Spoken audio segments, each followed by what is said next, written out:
Welcome to Echoes of Stories, where shadows whisper secrets and every footstep echoes with mystery.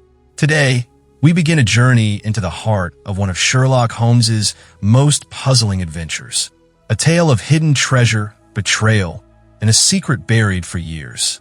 This is Part 1, The Science of Deduction, the first chapter of The Sign of Four by Sir Arthur Conan Doyle.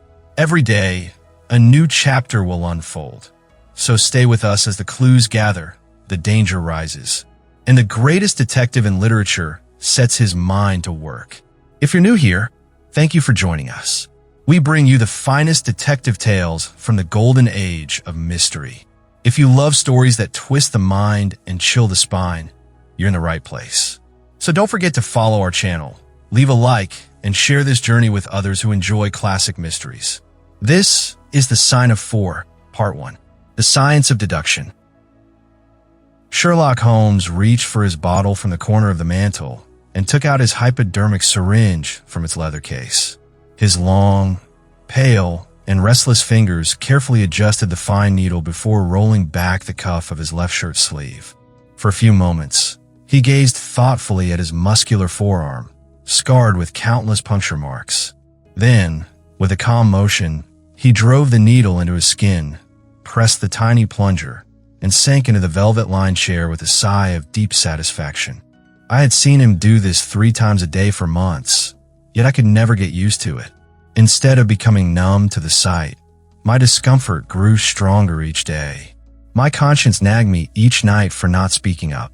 Many times I had resolved to confront him, but something about his calm, indifferent demeanor always stopped me. His remarkable talents, commanding presence, and the awe I felt from watching him work made me hesitate. But that afternoon, perhaps stirred by the wine I had with lunch or irritated by his slow, deliberate movements, I finally reached my limit. I asked, "Which is it today, morphine or cocaine?" Holmes lifted his eyes lazily from the ancient volume he'd been reading. Cocaine, a 7% solution. Would you like to try it? Absolutely not. My body's still recovering from Afghanistan. I can't afford to put any extra strain on it. He smiled at my firmness. Perhaps you're right, Watson. I suppose it does take a physical toll, but I find it so incredibly stimulating and clarifying for the mind that the after effects seem hardly important. But think about it. Your brain may feel alert, but that kind of stimulation is unhealthy. It speeds up tissue breakdown and might leave lasting damage. You also know how dark your moods get afterward. Is it really worth risking your incredible talents for just a fleeting thrill?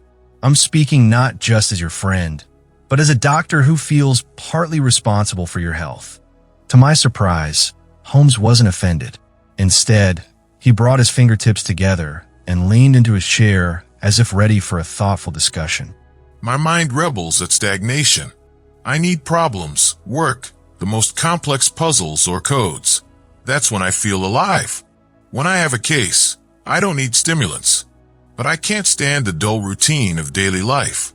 I crave mental elevation. That's why I chose, or rather created my profession.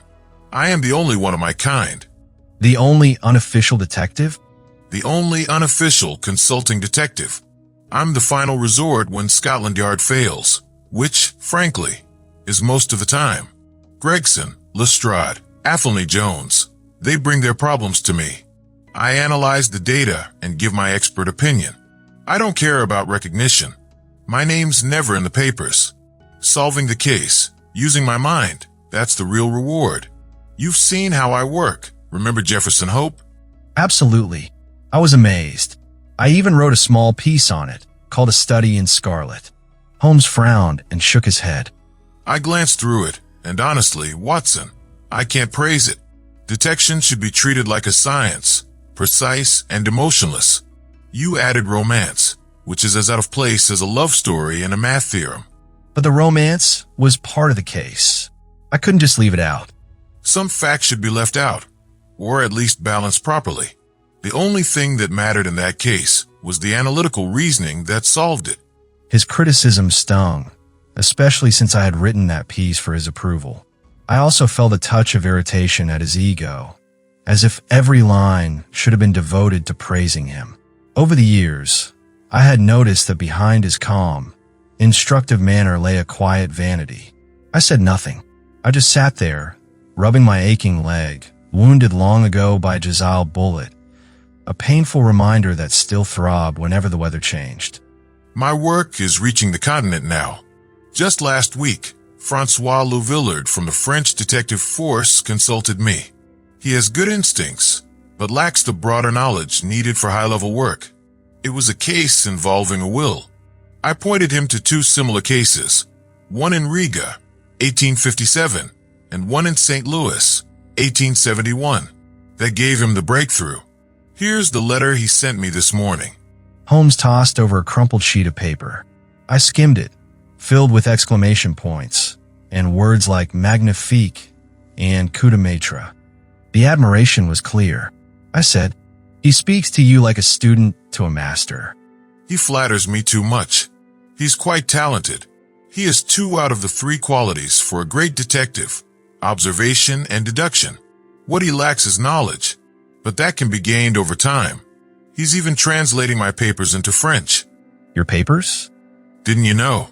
I've written a few monographs. Very technical stuff. Here's one. The distinction between the ashes of various tobaccos. It lists 140 types with colored illustrations. It's surprisingly useful in murder cases. Identifying the ash from a certain type of tobacco can significantly narrow the suspect list. For example, the ash from Indian Lunka is completely different from Trichinopoly or Bird's Eye. You really have a gift for tiny details. I understand how important they are. Here's another, on tracking footprints and the use of plaster to preserve them. And this one, on how a person's trade affects the shape of their hand. It includes examples of hands from sailors, cork cutters, weavers, and more. These things are essential in identifying unclaimed bodies or the backgrounds of criminals. But I'm boring you. Not all. It's genuinely fascinating, especially after seeing you apply it in real cases. But you mentioned observation and deduction. Don't they go hand in hand? Not exactly. He leaned back in his chair, exhaling a thick cloud from his pipe. For instance, observation tells me you visited the Wigmore Street post office this morning. Deduction tells me you sent a telegram. Correct. Both of them. But how did you know? I didn't tell anyone. It's absurdly simple. Observation. There's reddish soil on your instep, the kind found only where the street is being dug up in front of that post office. The angle and depth suggest you stepped into it. Deduction. I saw you hadn't written any letters this morning. I also see your desk has stamps and postcards, untouched. So if you went to the post office, it could only have been to send a telegram. Eliminate the impossible. Whatever remains must be the truth. You're absolutely right, though it does sound incredibly simple when you say it. Would it be rude if I put your theories to a harder test? Not at all. It might keep me from taking more cocaine. Go ahead. You once told me that every object a man uses shows traces of his character. I have here a watch that recently came into my possession. Could you tell me about the former owner? I handed him the watch, half amused, expecting this test to prove too difficult. Holmes held the watch, studied the dial, opened the back, and examined the inner workings first with his eyes, then with a magnifying lens. He seemed disappointed as he snapped it shut and gave it back. There's hardly any data. It's been recently cleaned. That ruins most of the useful clues. You're right. It was cleaned before I got it. I felt Holmes was just making an excuse. I doubted there was anything he could have learned anyway. Still not completely useless. Unless I'm wrong, this watch belonged to your elder brother, passed down from your father. That's from the initials? H.W. Exactly. The W matches your name. The watch is about 50 years old. The initials are just as old, meaning it was made for the previous generation. Heirlooms usually go to the eldest son, who often has the father's name. Your father passed years ago, so your eldest brother had it last. Right, so far. Anything else? He was a man of careless habits, very untidy and thoughtless. He started out with good prospects, but squandered them. He spent time living in poverty. with only brief spells of financial comfort. Eventually, he took to drinking and died. That's all I could deduce. I jumped from my chair and began pacing the room, a mix of disbelief and resentment boiling inside me. This is beneath you, Holmes. I never expected you to stoop to this. You've clearly looked into my brother's past, and now you're pretending to deduce it all from his watch? That's not just insulting, it borders on trickery. I won't believe you figured this out from that timepiece alone. It's cruel, and frankly, feels dishonest. My dear doctor, please accept my sincere apologies. I viewed it as a purely intellectual exercise and forgot how deeply personal it might be to you. I assure you, I had no idea you even had a brother until you gave me the watch. Then how, in heaven's name, did you get every detail right? Every single thing you said, it's all true. Well, that's just good fortune. I only gave you what seemed the most likely explanation. I never expected to be spot on. But it wasn't just guesswork, was it? Of course not. I never guess. It's a terrible habit, destructive to logical thinking. What seems strange to you is only so because you didn't follow my process or notice the little clues that can lead to big conclusions. Holmes leaned forward, speaking with quiet confidence. For example, I started by saying your brother was careless. Look at the bottom of the watch case. Not only is it dented in 2 spots, but it's also scratched and scarred all over. Clearly, he kept it in a pocket with coins or keys. Someone who treats a valuable watch so poorly is clearly careless. Then there's the watch itself, a 50 guinea piece. A man who inherits something so expensive likely inherited other assets, too. That suggests he was well provided for. I nodded, finally starting to see his logic. Now look inside. In England, pawnbrokers often scratch the loan ticket number inside the case when they take a watch. It's easier than a label. I found 4 such numbers scratched inside, which tells me he pawned it multiple times. That means he often found himself broke, but he must have had some money at times, otherwise he couldn't have gotten it back. And finally, examine the plate with the keyhole. See the hundreds of tiny scratches around it? Those are from the key slipping while winding it. No sober man leaves marks like those. You'll only find that on the watch of someone who drinks. A drunkard's unsteady hand always leaves its trace. Where's the mystery in that? It's as clear as day. I regret doubting you, Holmes. I should have known better than to question your remarkable gift. So, are you working on any case at the moment? No. Hence the cocaine. I can't go on without mental stimulation. What's there to live for otherwise? Stand here. Look out the window. I stepped to the window beside him. Look at that. The yellow fog creeping down the street, clinging to the dull, lifeless buildings. Isn't the world hopelessly gray, flat, and uninspiring? What's the point of having any powers at all, Watson, when there's no purpose for them? Crime is dull, life is dull, and only the dull seem to thrive. I was about to respond when a sharp knock interrupted us. Mrs. Hudson entered, holding a brass tray with a card placed on it. Mrs. Hudson, our landlady, addressed Holmes directly. She said that a young lady was here to see him. Miss Mary Morstan. I have no recollection of the name. Ask the young lady to step up, Mrs. Hudson. Don't go, doctor. I should prefer that you remain. Miss Morstan entered with a firm step and an air of outward calm. She was a young blonde woman, small, delicate, impeccably gloved, and dressed in the most tasteful fashion. Yet there was a certain plainness to her attire that hinted at limited means. Her dress was a muted grayish beige, without any trimming or braid, and she wore a small turban of the same dull tone, accented only by the faint trace of a white feather. Her face lacked classical beauty, but her expression radiated kindness and gentleness. Her large blue eyes were spiritual and full of sympathy. In all my travels across continents, I had never seen a face that so clearly reflected a refined and sensitive nature. As she took the seat Holmes offered, I couldn't help but notice her trembling lips and shaking hands. She was clearly under intense emotional strain. She began by explaining that she had come to Mr. Holmes because he had once helped her employer, Mrs. Cecil Forrester, resolve a domestic matter. Mrs. Forrester had spoken very highly of his kindness and skill. Mrs. Cecil Forrester. Yes, I believe I offered some assistance in a rather simple case. Miss Morstan responded that while her employer had found impressive, her own situation was far more baffling. Something deeply strange and inexplicable. Holmes rubbed his hands, and his eyes glistened. He leaned forward in his chair with an expression of extraordinary concentration upon his clear-cut, hawk-like features. State your case, said he in brisk, business tones. Feeling awkward, I rose from my chair, but Miss Morstan gently gestured for me to stay, saying I might be of great help to her. Miss Morstan began her account.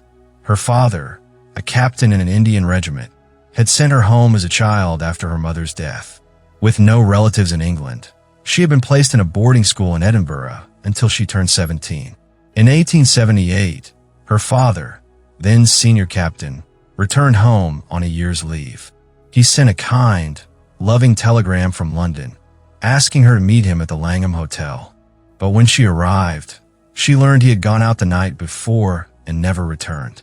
After a day of anxious waiting, she contacted the police and placed advertisements, but all efforts proved fruitless. From that day on, there had been no word of her father. Her voice faltered as emotion overcame her. She put her hand to her throat, and a choking sob cut short the sentence. What was the date? Asked Holmes, opening his notebook. She answered that it was December 3rd, 1878, nearly 10 years ago. And his luggage? She explained that her father's belongings had remained at the hotel untouched. Inside, there was nothing that offered any clue, just a few clothes, some books, and a large collection of curiosities from the Andaman Islands, where he had once served as an officer supervising the convict guard. Any friends in London? She mentioned that the only person her father might have contacted in London was Major Sholto, a fellow officer from the 34th Bombay Infantry. However, when they reached out to him, it turned out that the major hadn't even known that Captain Morstan was back in England. A singular case. Miss Morstan then shared the strangest part. On May 4th, 1882, an anonymous ad in the Times requested Miss Mary Morstan's address, claiming it was to her benefit. She had just joined Mrs. Forrester's household as a governess, and with her guidance, published her address in response. That same day, she received a small box containing a large, lustrous pearl. No letter was included. Since then, every year on that exact date, she had received another identical box and pearl. Experts had declared them rare and valuable. She then showed me 6 of the finest pearls I had ever seen. Your statement is most interesting. Has anything else occurred? She added that something new had occurred, just this very morning, which was the reason she had come to consult Holmes. She had received a letter and handed it over for him to read himself. Thank you. The envelope too, please.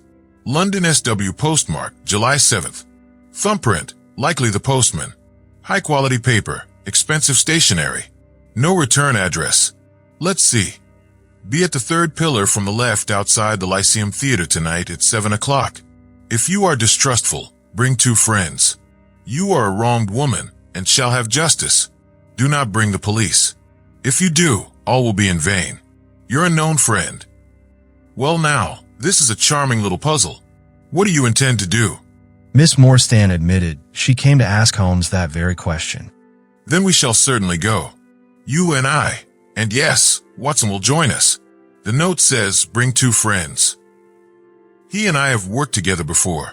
She looked at me hopefully and asked if I would truly accompany them.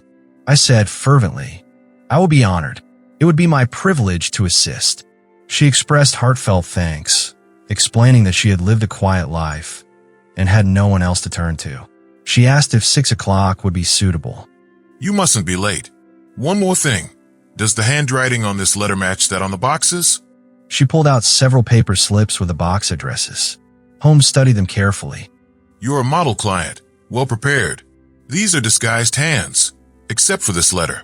But see, the recurring Greek E and the twist of the final S. They're clearly from the same writer. I don't want to raise false hopes, Miss Morstan, but does this handwriting resemble your father's? She answered firmly. There was no similarity whatsoever. I thought so. We'll meet again at 6. May I keep these papers? I'll study them before then. It's only 3:30. Au revoir. She echoed his farewell, offering us both a kind glance, placed the box back in her dress, and departed. I watched her from the window as she disappeared into the crowded street, her gray turban and white feather soon swallowed by the city's motion. I exclaimed, turning to my companion, "What a very attractive woman." Holmes, relaxed with drooping eyelids and his pipe lit once more, responded without looking. Is she? I didn't notice. "You're like a machine, completely unfeeling at times." One must not let emotions cloud judgment. A client is just a unit in a problem. Emotions distort clarity. The most charming woman I knew was hanged for poisoning children, and the most loathsome man I've met is a generous philanthropist. In this case, however, No exceptions. An exception disproves the rule. Ever studied handwriting analysis? What do you think of this? it's neat and regular. Seems like someone with discipline and character. Wrong. Look at the long letters. They barely rise. Men of real character define their strokes, no matter how sloppy the script. Here, the K's are uncertain. The capitals show vanity. I'm stepping out for a bit to check some references. In the meantime, read this, Martyrdom of Man by Winwood Reade. Remarkable book. I'll be back in an hour.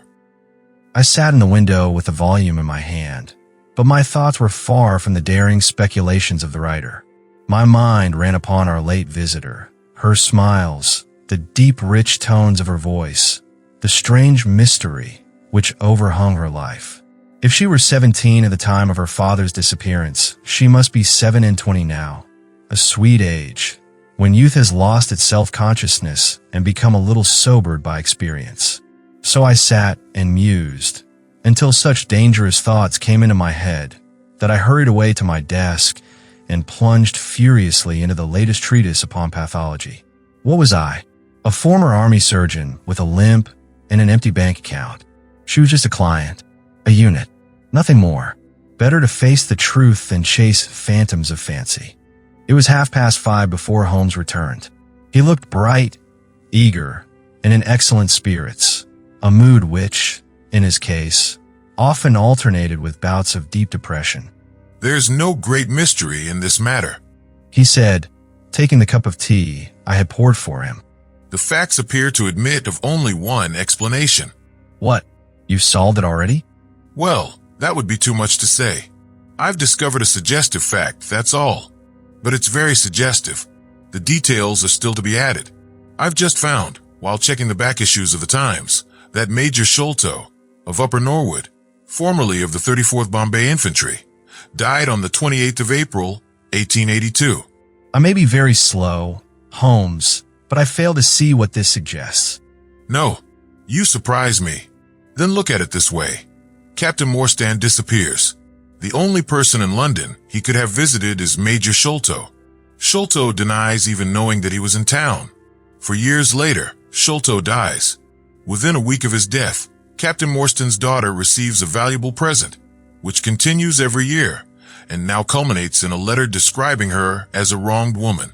What wrong could this possibly refer to, other than being deprived of her father? And why should the gifts begin right after Sholto's death, unless Sholto's heir knew something and wanted to make amends? Do you have any other theory that fits the facts? But what a strange form of compensation, and so oddly timed. Why write the letter now instead of 6 years ago? Also, the letter speaks of giving her justice. What kind of justice could that be? It's too much to think that her father might still be alive, and there's no other injustice in her life that you know of. There are difficulties. Yes, certainly there are. He said pensively. But tonight's expedition will solve them all. Ah, here's a four-wheeler, and Miss Morstan is inside. Are you ready? Then we should head down. We're already a little past the hour. I picked up my hat and the heaviest walking stick I owned, but I noticed that Holmes quietly took his revolver from the drawer and slipped it into his coat pocket. Clearly, he thought our nighttime errand might turn out to be serious. Miss Morstan was wrapped in a dark cloak. Her sensitive face was composed, though pale. Any woman would feel at least some uneasiness about such a mysterious adventure, but her self-control was remarkable. She calmly answered the few additional questions Holmes asked her.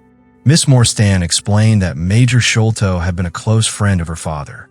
His letters had often mentioned the Major. The two men had been stationed together as commanding officers in the Andaman Islands, which had brought them into frequent contact. She then mentioned a strange paper that had been found at her father's desk. No one could make sense of it, but she thought Holmes might be interested and brought it along. Holmes unfolded the paper with great care, smoothed it out on his knee, and studied it meticulously using his double magnifying lens. This paper is of native Indian manufacture. At some point, it had been pinned to a board. The drawing on it seems to be a plan of part of a large building, with several halls, corridors, and passages. At one point there's a small red cross, and above it, written in faint pencil, are the words 3.37 from left. In the lower left corner is a strange symbol, like 4 crosses in a row, their arms touching. Beside it, in rough handwriting, are the words, the sign of the 4, Jonathan Small, Muhammad Singh, Abdullah Khan, Dost Akbar. No, I must admit I don't see how this connects to our case. Yet it's clearly important. It's been well preserved in a pocketbook. The paper is clean on both sides. At this point, Miss Morstan softly added that the paper had been found inside her father's pocketbook. Then preserve it carefully, Miss Morstan, because it may prove useful. I'm beginning to suspect that this mystery is deeper and more intricate than I first thought. I'll need to reconsider my theories. He leaned back in the cab, his brow furrowed, his eyes distant, clearly deep in thought. Miss Morstan and I spoke softly about our current journey and what it might lead to, but Holmes remained silent and unreadable throughout. It was a September evening, just before 7 o'clock. Though early, the day had been bleak and a thick drizzle lay heavy over the city. Brownish clouds hung over the grimy streets, and down the Strand, the street lamps glowed faintly through the mist, casting weak yellow halos on the slick pavement. Light from shop windows spilled into the vaporous air, creating shifting patterns of illumination across the crowded road. To me, there was something ghostly in the endless stream of faces that moved through those bands of light. Some sad, some cheerful, some drawn and weary, others full of life. Like all humanity, they pass from shadow into light, and then back into shadow. I'm not usually prone to dramatic feelings, but that dreary evening and our strange mission had me feeling nervous and unsettled. I could tell from Miss Morstan's manner that she felt the same way. Only Holmes seemed unaffected. He balanced his notebook on his knee, occasionally jotting down notes in the dim glow of his pocket lantern. When we reached the Lyceum Theater, the side entrances were already bustling with people. In front, a steady stream of handsome cabs and four-wheelers dropped off well-dressed men and women glittering in diamonds and draped in shawls. We had barely reached the third pillar, our designated meeting point, when a small, dark, quick-moving man in coachman's attire approached us. "Are you the parties coming with Miss Morstan?" Miss Morstan answered that she was indeed Miss Morstan and that we two gentlemen were her friends. He fixed us with a pair of sharp, probing eyes and said in a gruff manner, "You'll excuse me, miss, but I was told to ask that you give your word. Neither of your companions is a police officer?" Miss Morstan assured him firmly that neither of us were police officers. In response, the man gave a sharp whistle. At that signal, a street urchin appeared leading a four-wheeled cab. He opened the door for us while the man climbed onto the driver's box. We had barely settled inside when the horse was whipped into motion, and we sped off into the foggy streets at a reckless pace. It was a peculiar situation. We were being taken to an unknown destination for an unknown purpose. Either this was an elaborate prank, an idea that seemed utterly absurd, or something serious and important lay at the end of our journey. Despite the mystery, Miss Morstan remained calm and composed. I did my best to lift her spirits by sharing a few anecdotes from my time in Afghanistan. But to be honest, I was far too excited and curious about our situation to be an effective storyteller. In fact, to this day, She swears that I told her a story about how a musket once peered into my tent in the dead of night and how I responded by firing a double-barreled tiger cub at it. Clearly a confusion of details. At first, I thought I could make out her direction. But soon, between the rapid pace, the heavy fog, and my limited knowledge of London's geography, I lost track of where we were. All I could tell was that we had traveled quite far. Holmes, however, was never confused. He quietly muttered the names of streets and landmarks as we sped through twisting alleys and squares. Rochester Row. Now Vincent Square. Now we come out on Vauxhall Bridge Road. We're heading to the Surrey side, apparently. Yes, I thought so. Now we're on the bridge. You can catch glimpses of the river. Indeed. Through the windows, we briefly glimpsed the wide, still surface of the Thames, lit by the lamps reflecting across its breadth. But the cab didn't slow. It plunged onward into a maze of narrow streets on the far side of the river. Wordsworth Road, Priory Road, Larkhall Lane, Stockwell Place, Robert Street, Cold Harbor Lane. Our journey doesn't seem to be taking us through London's most elegant quarters. We had, by then, reached a rather grim and unwelcoming neighborhood. Rows of dull brick houses stretched endlessly, broken only by the harsh glow and cheap lights of corner pubs. Eventually, we passed a line of small, two-story villas with tiny gardens in front. Then came block after block of fresh, glaring red brick buildings, like the sprawling limbs of London reaching greedily into the countryside. Finally, the cab came to a stop in front of the third house in a newly built terrace. None of the other houses appeared occupied, and the one where we halted was just as dark, except for a faint light shining from the kitchen window. As soon as we knocked, the door opened at once. Standing before us was a Hindu servant, clad in a yellow turban, flowing white garments, and a matching sash around his waist. His striking, exotic appearance stood in stark contrast to the dull and ordinary setting of the suburban home. With a slight bow and in broken English, he informed us that his master was expecting us. And almost at once, a high-pitched, piping voice rang out from somewhere inside the house. "Show them into me, Kitmitgar. Show them straight into me." We followed the Indian servant down a grim and shabby corridor, dimly lit and even more poorly furnished. Eventually, he stopped at a door on the right and flung it open. A bright wash of yellow light spilled into the hallway, and in its center stood a peculiar little man. He was small and slight, with a very high, bald, gleaming scalp surrounded by a bristle of red hair, like a mountaintop poking out through a ring of fir trees. He kept wringing his hands nervously, his facial expressions twitching constantly, smiling one second, frowning the next, never still. His lower lip hung loose, and a jagged row of yellowed teeth peeked out each time he tried, half-heartedly, to cover them with his hand. "Your servant, Miss Morstan." He repeated again and again in a thin, high-pitched voice. "Your servant, gentlemen. Please, step into my little sanctum.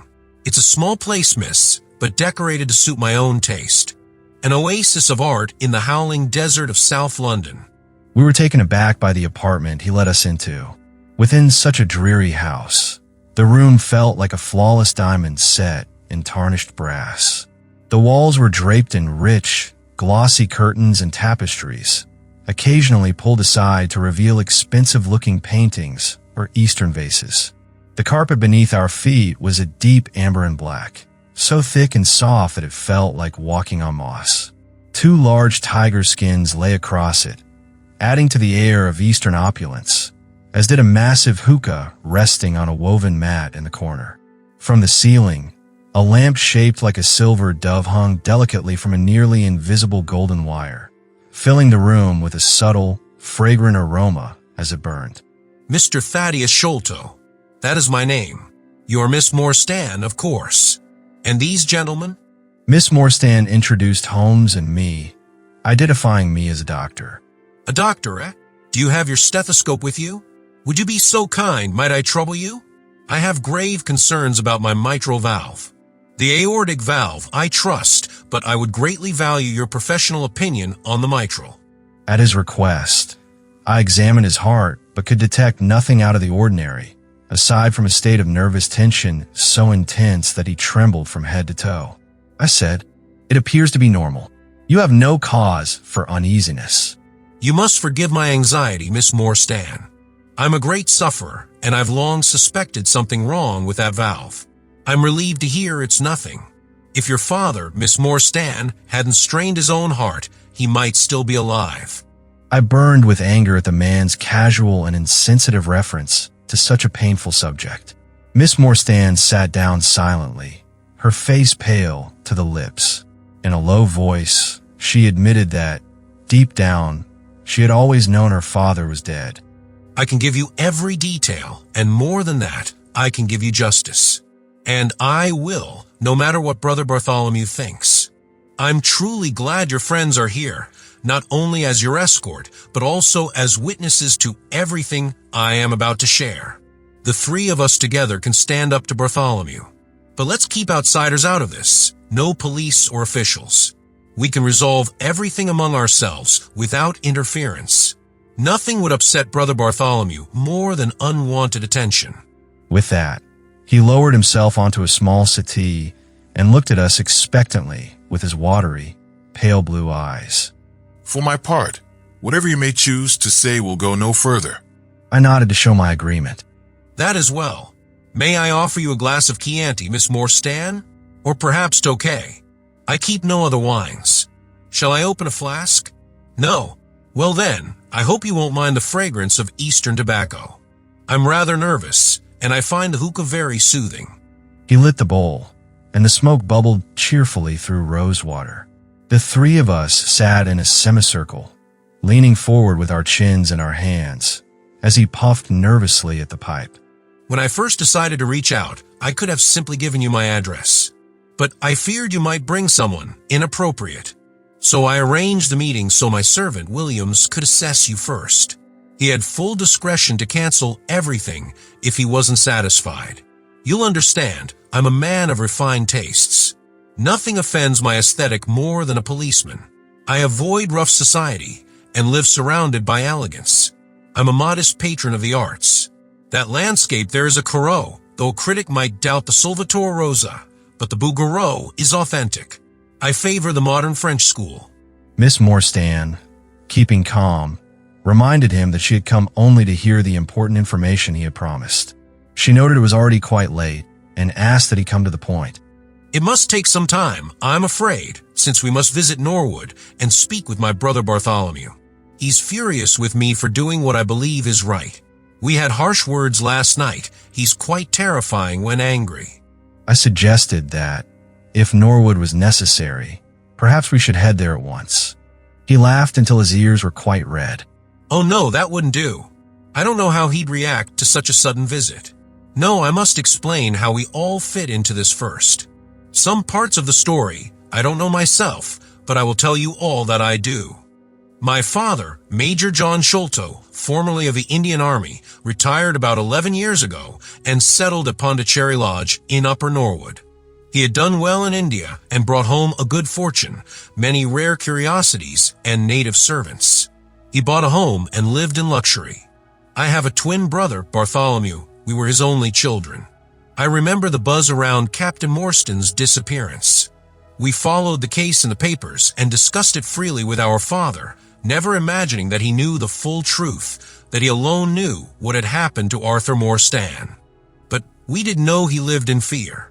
He never went out alone and hired 2 prize fighters as porters. One of them, Williams, is the man who drove you tonight. Our father would never say what he feared, but he had a strange terror of wooden-legged men. He once even shot at one, a poor salesman, thinking he was in danger. We had to pay a large sum to keep quiet. At the time, we thought it quirk. Later, we understood differently. In early 1882, a letter from India arrived. It shocked him so much he nearly fainted at breakfast. From that day on, his health declined quickly. He already had an enlarged spleen, but this hastened everything. On the night our father was dying, my brother Bartholomew and I were summoned to his room. He was propped up on pillows, barely able to breathe. He held our hands tightly and confessed something that had weighed heavily on him for years. His deepest regret was how he had treated Miss Morstan, the daughter of his old friend, Captain Morstan. He told us how greed had consumed him. Though half the treasure rightfully belonged to her, he had kept it all to himself. And not once had he used it. Just the act of possessing it had satisfied him. Even a pearl chaplet he had taken out for her, he couldn't bring himself to part with it. He asked us to do what was right, to give her a fair share of the Agra treasure. But not while he was still alive. He held on to hope that he might recover. Then he told us the truth about what happened to Captain Morstan. They had returned from India with the treasure after a strange series of events. On the night Captain Morstan came to claim his share, they argued bitterly. My father said Morstan had a weak heart, a condition he'd hidden from everyone but him. In a sudden fit of rage, Morstan clutched his chest, turned pale, and fell backward, striking his head on the treasure chest. When my father leaned over him, he was already dead. Father said he panicked. He wanted to call for help, but with the argument, the blow to the head, and the secret treasure, who would believe he hadn't killed him? Morstan had told him that no one knew of his visit, so my father decided to keep it all secret. While he sat frozen in fear, our servant Lal Chowdar entered the room and locked the door behind him. He told my father not to worry, that they could hide the body and no one would ever know. My father denied killing Morstan, but Lal Chowdar insisted he had heard everything, the argument, and what he believed was a fatal blow. That sealed it. Father realized even his own servant didn't believe him. What chance would he stand in front of a jury? And so that night, they hid the body. The next morning, the newspapers were full of headlines about Captain Morstan's disappearance. Then, just as he was about to whisper the hiding place of the treasure, something terrified him. His face twisted with fear. He stared at the window and screamed, "Keep him out! For Christ's sake, keep him out!" Bartholomew and I turned toward the window and saw a horrible face staring in. The nose was flattened against the glass, the eyes were wild with rage, and a thick beard covered his face. We rushed to the window, but he had vanished. And when we turned back, Father was gone. That night, we searched the garden, but found only a single footprint beneath the window. Still, in the morning, we discovered more. His room had been ransacked. Drawers open, boxes scattered. And pinned to his chest was a torn piece of paper with the words, "The Sign of the Four." We never found out who that intruder was. Nothing appeared to be stolen, but everything was disturbed.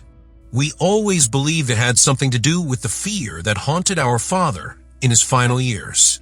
But to this day, we never solved that mystery. He paused to relight his hookah, smoke drifting as we sat, spellbound by his story.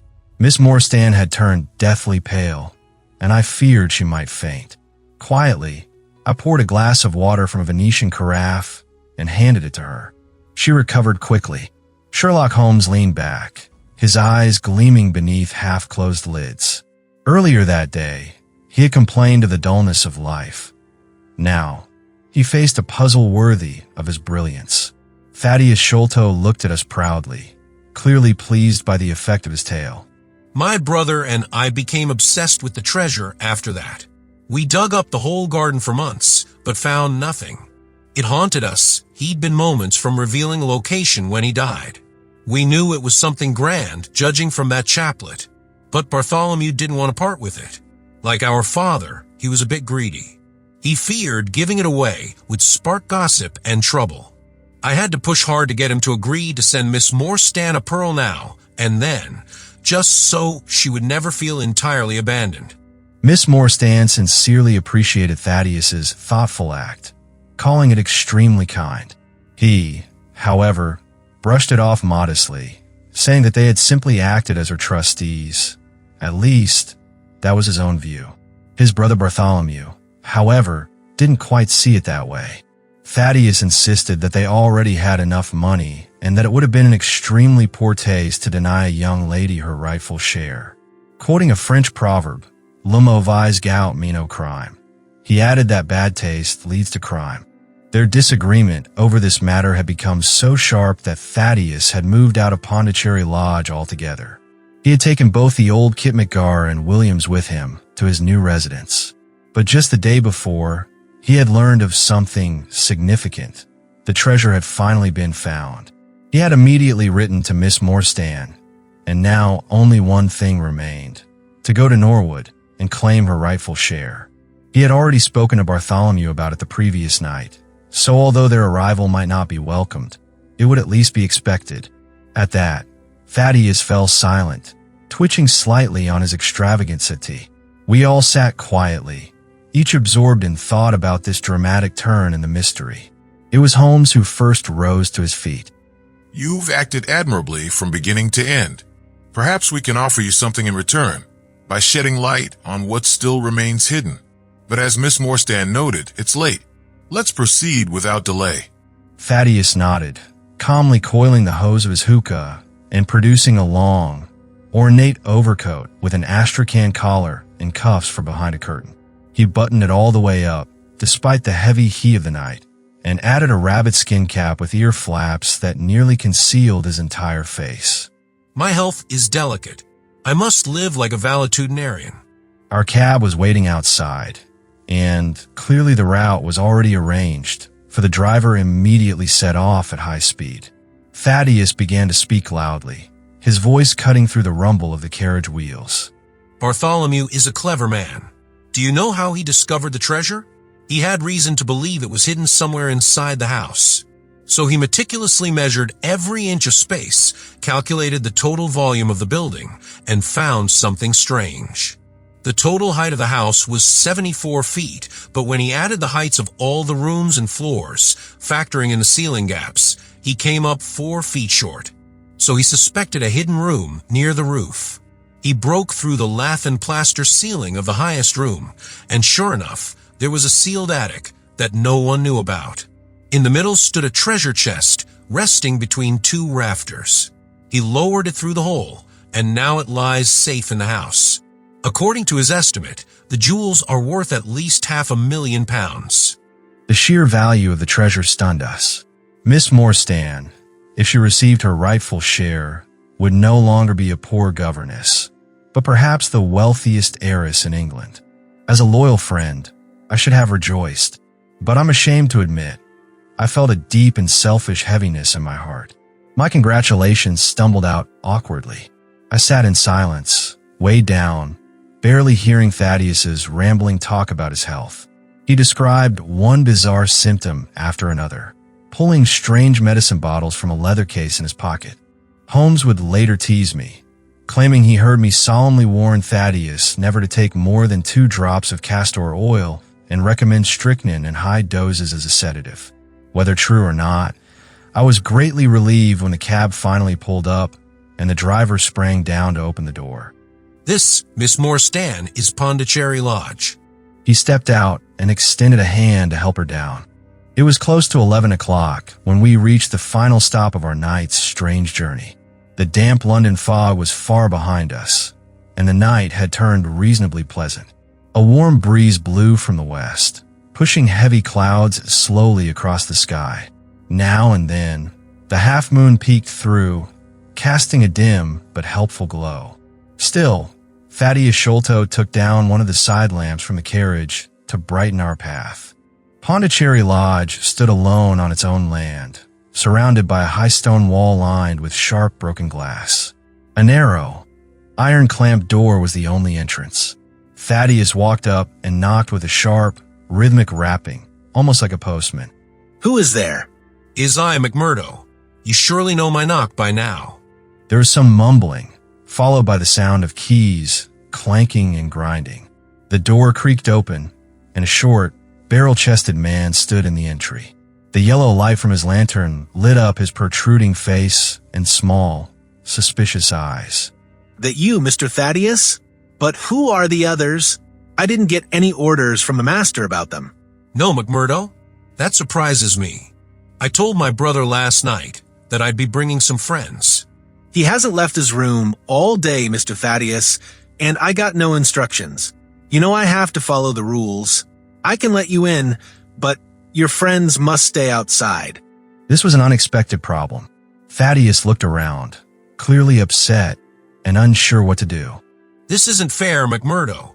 If I vouch for them, that should be enough. There's also a young lady here. She can't be left waiting on a public road at this hour. Very sorry, Mr. Thaddeus. Your friends might be good folks to you, but I don't know them. My orders come from the master, and I get paid to do my job right. So that's what I'm doing. Oh, come now, McMurdo. Surely you haven't forgotten me. Don't you remember the amateur who boxed 3 rounds with you at Allison's rooms on your benefit night 4 years ago? The man's eyes widened in disbelief. Not Mr. Sherlock Holmes. By God, how could I miss you? If you just walked up and hit me with that famous under-the-jaw move of yours, I'd have known instantly. Ah, what a shame. You really wasted your talents. You could have gone far in the ring. You see, Watson, if all else fails, I still have a career waiting in the scientific fighting arts. I'm sure our friend here won't keep us standing in the cold now. Come in, sir. Please come in. You and your friends. Very sorry, Mr. Thaddeus. Rules are rules. How to be sure about your party? Inside, a gravel path wound through the bleak grounds toward a huge square house. The whole place sat in shadow, except for a single moonbeam that lit one corner and reflected in a high attic window. The building's massive size, eerie silence, and gloomy presence sent a shiver through me. Even Thaddeus seemed uneasy. The lantern shook and clinked in his trembling hand. I don't get it. Something's wrong. I told Bartholomew clearly we'd be coming, and yet there's no light in his window. I can't explain this. Does he usually keep such tight security? Yes. He follows our father's old habits. He was the favored son, you know. I sometimes think father told him more than he ever told me. That window up there where the moonlight hits, that's Bartholomew's room. It's bright outside, but no light is coming from within. None at all. But I do see a flicker of light from the small window next to the door. That's the housekeeper's room, Mrs. Burnstone's. She'll know what's going on. But wait, if we all enter at once and she hasn't been warned, she might get startled. Would you mind waiting here just a moment while I go in first? He lifted the lantern, but his hand shook so badly that the light danced wildly around us. Miss Morstan gripped my wrist tightly, and we all stood frozen, hearts pounding, ears straining. Then, from within the dark, looming house, came the most heart-wrenching sound, the broken, high-pitched sobbing of a frightened woman. That's Mrs. Burnstone. She's the only woman here. Wait, I'll be right back. He rushed to the door and knocked in his peculiar way. As soon as the door opened, the old housekeeper, Mrs. Burnstone, greeted Thaddeus with overwhelming relief. Her voice trembled with emotion as she welcomed him again and again, clearly overjoyed by his arrival. We could hear her repeated exclamations of gratitude until the door closed softly behind them, and her words faded into a low, indistinct murmur. Our guide had left the lantern behind. Holmes held it up and swept its light slowly across the house and over the large mounds of rubbish scattered throughout the grounds. Miss Morstan stood beside me, her hand in mine. Love is such a mysterious and delicate thing. We had only just met that day. No words of affection had passed between us, not even a glance.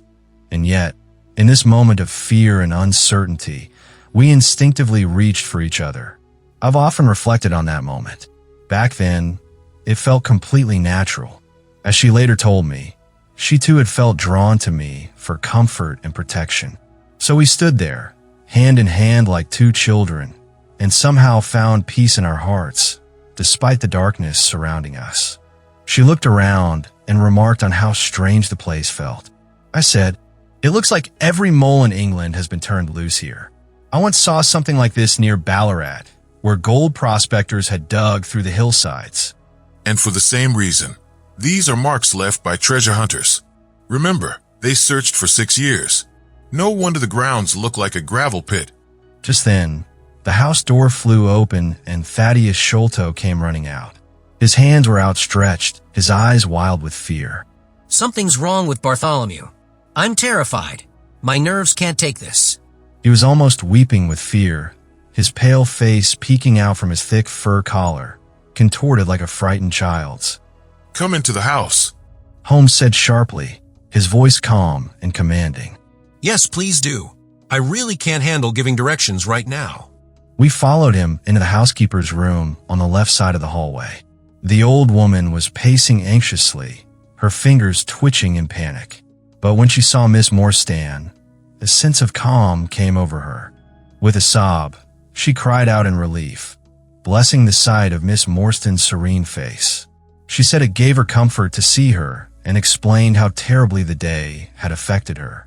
Miss Morstan gently patted her worn, thin hand and offered a few kind words that seemed to bring color back into her pale cheeks.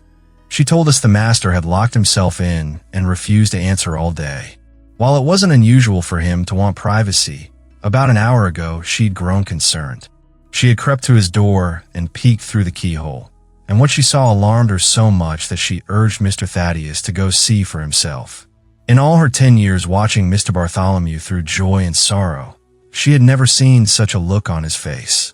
Holmes took the lamp and led the way. Thaddeus was shaking so violently that I had to support him as we climbed the stairs. His knees nearly gave way. Twice on the way up, Holmes stopped to inspect what appeared to be nothing more than dust smudges on the stair carpet made of coconut matting. He used his lens, his eyes darting carefully from one step to the next as we moved slowly. Miss Morstan stayed behind with the shaken housekeeper. At the top of the third staircase was a long, straight passage. On the right, a large piece of Indian tapestry hung on the wall. To the left, 3 doors were spaced out evenly. Holmes advanced methodically down the corridor, lantern in hand, while we followed close behind. Our shadows stretched out behind us, tall and black. The third door was the one we were looking for. Holmes knocked. No answer. He tried the handle, but it wouldn't budge. The door was bolted from the inside with a thick, heavy latch. However, the key was turned in the lock, leaving a narrow gap in the keyhole. Holmes bent down to peer through it, and quickly stood upright with a sharp breath. There's something devilish going on here, Watson. What do you see? I bent to the keyhole and immediately recoiled in horror. The room beyond was dimly lit by moonlight, glowing in a strange and ghostly way, suspended in the air. So it seemed, because the shadows hid everything below, was a face. It looked exactly like Thaddeus Sholto's. The same pale skin, the same round patch of red hair, the same high forehead. But the face was frozen in a ghastly grin, unnatural and chilling in the moonlight. It was such a perfect match that I turned to look at our companion, just to make sure he was still beside me. Then I remembered. They were twins. I said to Holmes, "This is terrible. What should we do?" The door must come down. He answered, and, springing against it, he put all his weight upon the lock. It creaked and groaned, but did not yield. Together we flung ourselves upon it once more, and this time it gave way with a sudden snap, and we found ourselves within Bartholomew Sholto's chamber. The place had been turned into a chemistry lab.